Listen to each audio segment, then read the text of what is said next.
আসসালামু আলাইকুম। আমার সভাপতি, আপনারা সবাই কেমন আছেন? আশা করি আপনারা সবাই ভালো আছেন। আজকে আমি রান্না করছি গরু মাংস আর পাতলা খিচুড়ি। আমার বাবার অনেক পছন্দের। আমাকে বলছিল যে আজকে রান্না করে দিতে। বলতেছে আজকে তুমি রান্না করে দিয়ে যাও, তুমি চলে যাবে, আমি তোমার হাতে খিচুড়ি আর মাংস রান্না খাইতে মনে চাইতেছে। তারপর সকালবেলা এই মাংস আর এইগুলো কিনে নিয়ে আসলো। এই যে আমার সব কিছু এখানে কাটাকুটি করা, রেডি করা। এখানে আমি খিচুড়ি বসাচ্ছি, ওই সাইডে আমি গরু মাংসটা মাখিয়ে একসাথে একবারে বসাই দিছি সব মশলা দিয়ে। আর এখানে আমি সবজিটা কষাই নিতেছি। আমার এই সবজিটা কষানো হলে তারপর আমি এখানে পোলার চাল ঢেলে দিব। আর এই যে আমার পোলার চাল ঢেলে দেওয়া হয়ে গেছে সবজি কষানোর পরে, এই যে আমি পানি দিয়ে দিছি। আমি তো বুঝতে পারি না পানির আন্দাজ, তাই অল্প দিয়েছি।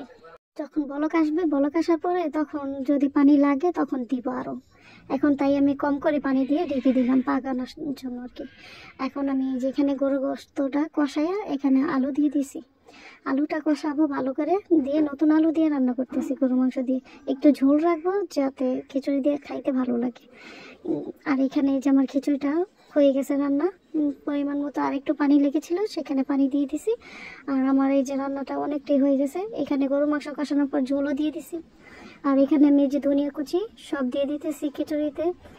ধনিয়া কুচিটা দিলে অনেক ঘ্রাণ আসে। আমি এখানে অল্প টুকটাক কিছু সবজি দিছি, টমেটো দিছি, কাঁচামরিচ দিছি। আর এই যে ধনিয়া পাতা দিয়ে এখন নামিয়ে ফেলবো। এই যে আমার খিচুড়ি রেডি হয়ে গেছে। আর এখানে আমার গরু মাংস হয়ে গেছে। ধন্যবাদ।